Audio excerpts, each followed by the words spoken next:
A 2016 Infiniti QX80 stickered at $67,000 new. Today you can buy one for $15,000. That's a 76% drop in 9 years, and RepairPal ranks it the most reliable luxury full-size SUV you can buy out of 19 competitors. I've had 4 of these through my shop in the last 8 months. Know how many needed serious engine work? Know what the owners all said when they bought them? I got this thing for nothing. After 20 years turning wrenches, I can tell you, depreciation and reliability have almost no connection. The market panics about old luxury badges. The engines don't care. And number 1 on this list? Most people have never even considered it, but IC Cars data shows it's the single worst depreciating vehicle sold in America. I'll tell you what it is and exactly what to watch out for before you hand over any money. 4 full-size SUVs, all under $20,000 used, all engineered to go 250,000 miles. I'm counting down to the biggest surprise, and I'm going to give you the specific numbers: original price, current price, annual repair costs, and the one thing you must check before buying each one. Let's get into it. Entry number 4, Chevrolet Tahoe/Suburban. The Chevy Tahoe and Suburban aren't the flashiest trucks on this list, but IC Cars ranks the Suburban the 3rd longest-lasting vehicle in America, not 3rd among SUVs. 3rd out of everything. It's 2.5 times more likely than the average vehicle to hit 250,000 miles. I had a 2014 Tahoe LT roll in last year with 189,000 miles. Owner wanted a full inspection before selling it. We found worn brake rotors and a leaking valve cover gasket. That was it. The 5.3L V8 was clean. Original transmission. The guy had done nothing except oil changes every 5,000 miles. That truck still owed him nothing. The 5.3L LS family pushrod V8 is the reason. 1 camshaft, in the block, no timing belt, half the moving parts of most overhead cam competitors. GM has been refining this architecture for over 60 years. RepairPal puts annual maintenance at $744, lowest of any full-size SUV on this list. A 2016 Tahoe LT that's stickered at $52,000 now books around $16,000 on KBB, a 69% drop.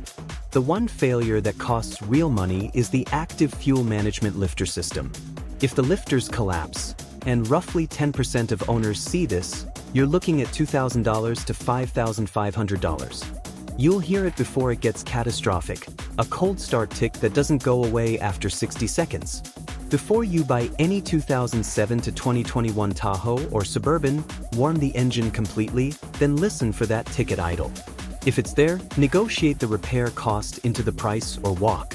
An aftermarket AFM delete tune runs $500 to $800 and disables cylinder deactivation entirely. Most high-mileage Tahoe owners have already done it.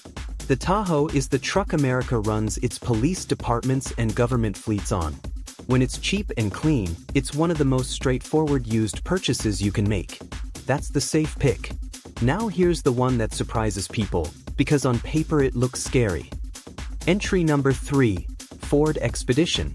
A 2016 Ford Expedition XL carries a KBB fair purchase price of $9,275. $9,000 for a 3-row, body-on-frame SUV. IC Cars ranks it the 6th longest-lasting SUV to reach 200,000 miles. A customer came in with a 2015 Expedition EL at 147,000 miles, asked if it was worth keeping. The EcoBoost had a small coolant seep at the rear coolant pipe. $180 part, 2 hours labor. The rest of the truck was solid. Told him to fix it and drive it another 100,000 miles. He saved himself from trading into a $38,000 payment. The 3.5L EcoBoost twin-turbo V6 is Ford's highest production volume engine. One verified F-150 owner documented 472,000 miles on original turbos and engine. The key distinction: the 2018 redesign introduced a second-generation EcoBoost with Port Plus direct injection, which eliminated the carbon buildup issue of the 2011 to 2017 engines. Pre-2018 trucks are cheap because they look dated. The engine doesn't know that. The expensive service item on the first-gen EcoBoost is cam phasers at 100,000 to 120,000 miles. Parts and labor run $1,500 to $3,000 depending on your market. Budget for it. Turbocharger replacement, if ever needed, runs $3,000 to $6,600 for both sides. Pull the oil cap with the engine running. If you see heavy smoke or pulsing pressure, the PCV system is compromised, common on high-mileage first-gen EcoBoosts. Also confirm both turbos spool up clean with no whine or hesitation under light throttle. Change oil every 5,000 miles on this engine, not 10,000. That interval matters more on a boosted motor. Under $12,000 for a first-gen Expedition is a straight buy if the service history is there. For maximum reliability, stretch to a 2018 or newer with the second-gen EcoBoost. They start around $18,000. 2 down. Now we get into luxury territory, and the numbers get genuinely ridiculous. If this breakdown is saving you from a bad decision, hit subscribe. More of this coming every week. Entry number 2, Cadillac Escalade. The Cadillac Escalade lost 78.8% of its value over 10 years according to iSeeCars. A 2016 Escalade Platinum stickered at $93,000. It's worth $22,000 today. The 6.2L V8 underneath is mechanically identical to what's in a $48,000 Chevrolet Suburban. Had a customer come in embarrassed, he'd paid $21,500 for a 2015 Escalade ESV with 98,000 miles and thought he'd made a mistake. We went through it. Transmission was tight. Engine was clean. Suspension was good.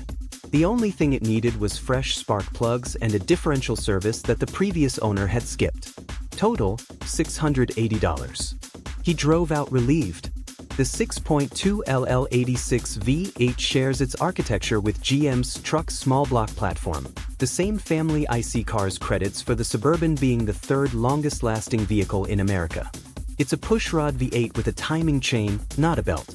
The Cadillac badge costs more at the parts counter, which explains why RepairPal shows $1,007 per year in annual costs versus $744 for the identical underneath Tahoe.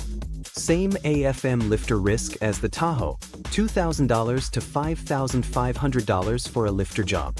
In April 2025, NHTSA opened an investigation into 877,710 vehicles with the 6.2 LL87 engine for bearing failures on the 2021 and newer generation. If you're buying a 2015 to 2017, that investigation doesn't apply, but the AFM concern still does. If the Escalade has the optional air suspension, budget $1,500 to $3,500 per corner when it starts leaking, and it will eventually. At purchase, listen for the cold start AFM tick and check whether an AFM delete has already been tuned in. Many Escalade owners have done it. Check the air suspension compressor runtime on a cold start. If it runs more than 30 seconds, the system is already losing pressure somewhere. $21,000 for a truck that was $93,000 new is real money on a real vehicle. Avoid air suspension trims if you want simplicity. Buy the 6.2L over the 6.0L if you can find it. The 6.2L 8-speed combination is the stronger package. Number 1. I told you at the beginning this one has the worst depreciation of any vehicle sold in America. Here it is. Entry number 1. Infiniti QX80. According to iSeeCars' 2024 study of over 800,000 vehicles, the Infiniti QX80 posted the worst one-year depreciation of any vehicle sold in America, 28.8%, losing roughly $24,000 in a single calendar year. At 10 years, it's down 80.2%. And RepairPal ranks it number 1 out of 19 luxury full-size SUVs for reliability, with an 8% probability of a severe repair versus a 19% segment average. A 2013 QX56, that's the predecessor model with the same engine, came through my shop with 305,000 miles. The owner had bought it at 180,000 and put 125,000 miles on it without touching the engine. We did brakes, wheel bearings, and a fresh timing chain tensioner as a precaution at that mileage. The VK56 bottom end was immaculate. That engine is not a rumor, it's documented. The VK56VD is a 5.6L naturally aspirated V8 with aluminum block, ductile iron cylinder liners, and a timing chain. It makes 400 horsepower without a single turbocharger. No boost, no intercooler, no variable displacement. Just a large displacement V8 operating well below its mechanical limits. The 2011 to 2013 models had a timing chain stretch issue tied to a high-pressure fuel pump design flaw, which triggered a recall. If that recall was completed, the issue is resolved. If it wasn't, timing chain replacement runs $3,000 to $5,000. A 2016 QX80 stickered at $64,245 to $67,345 new. CarGurus average listing price today across 461 active listings, $15,267. That's not a typo. Annual repair costs per repair pal, $718, the lowest on this list. The primary consumable to watch is the catalytic converters at $2,000 to $3,000 when they go, and exhaust manifold cracking at $950 to $1,500 per side. Both are predictable and manageable. On any 2011 to 2013 QX56 or QX80, pull the Carfax and look specifically for the timing chain recall completion. If it's not there, that's your negotiating chip or your reason to walk.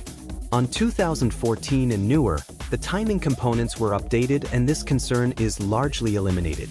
Check for exhaust manifold cracking by listening for a ticking that increases with RPM and disappears when the engine warms. That's a hot side leak, not an engine problem, but you want it priced in. $15,000 for the #1 ranked reliability score among luxury full-size SUVs. The market is pricing the old badge, not the engineering. That gap is your opportunity. So those are 4 full-size SUVs that the market gave up on and the shop data refused to. A Chevy Tahoe at $16,000 with 250,000-mile DNA. A Ford Expedition at $9,000 with a 470,000-mile engine in its cousin. A Cadillac Escalade at $21,000 that was engineered as a $93,000 truck. And an Infiniti QX80 at $15,000 that RepairPal calls the most reliable luxury full-size SUV you can buy. Every single one of these rewards the person who does their homework and punishes the person who doesn't. Service records, cold start inspections, an independent pre-purchase inspection. That's what separates a $15,000 deal from a $15,000 mistake. If you want to know which trucks to absolutely avoid, the ones that depreciate just as hard but for a very good reason, that video is right here. Land Rover, BMW X5, Nissan Pathfinder. Different story entirely. That's 20 years of experience talking. Like and subscribe if this helped you make a better decision, and I'll see you in the next one.